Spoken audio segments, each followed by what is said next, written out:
Hyperliquid is one of the new generation of blockchains, and this one is specifically dedicated to DeFi. So with Hyperliquid, what you've got here is the ability to create decentralized exchanges, DeFi applications, perhaps lending and borrowing. What you've got is a very, very fast throughput network. Okay, low fees, zero gas and low fees on all orders, up to 40x leverage, etc. So what I have seen with these guys is that they have got, similar to ICP, a tech stack that is completely on-chain. So what they've got is Oracle, Spot, Perps, borrow and lending, everything is on-chain. And what they've got, where the hyper in the name comes from, is by having a hyper Byzantine fault tolerance system, which is just a consensus algorithm of more parties that agree than disagree, the transaction goes through. Okay, so that's what they are in a nutshell. And they have a max transaction throughput of 200,000 as a theoretical limit. So that puts it, probably third behind SUI and ICP. And at this moment, a growing number of users. I think for the market cap that is, which is 5.46 billion, which is arguably higher than ICP, and this has only got 560,000 users, whereas something like ICP, something like SUI, they've got tens of millions.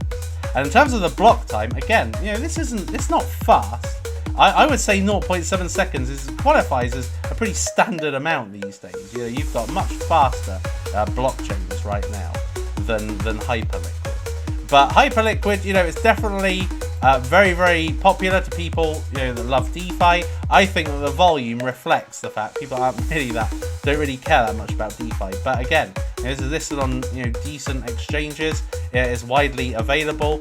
And I think that, this potentially is a grower, but I think that a $5.46 billion market cap, it's not going to grow very far from here.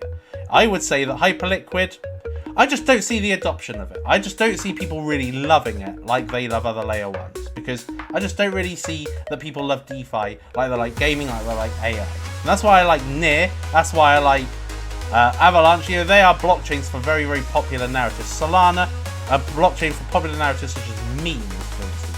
Hyperliquid DeFi, who really cares? So I would say that from here, and also another thing I don't like about Hyperliquid is the price. If we look at most of the coins that I've made the biggest multipliers on, basically the buy-in price was all in the cents, either with multiple zeros or it was 19 cents or something, 25 cents. Never do I see anything in the dollars. They may go up to the dollars, like, Neural AI, Virtuals, Protocol, Profit Box, but other than that, I personally think that when it starts in the double figure digits, it's not going to be a great start. This has gone up to $35, probably on the launch because it was probably had much less coins in circulation. A $16 billion fully diluted value. Now this one I see just doing a 5x. I'd be surprised if it did more than that, because I just don't think it has the kind of general appeal.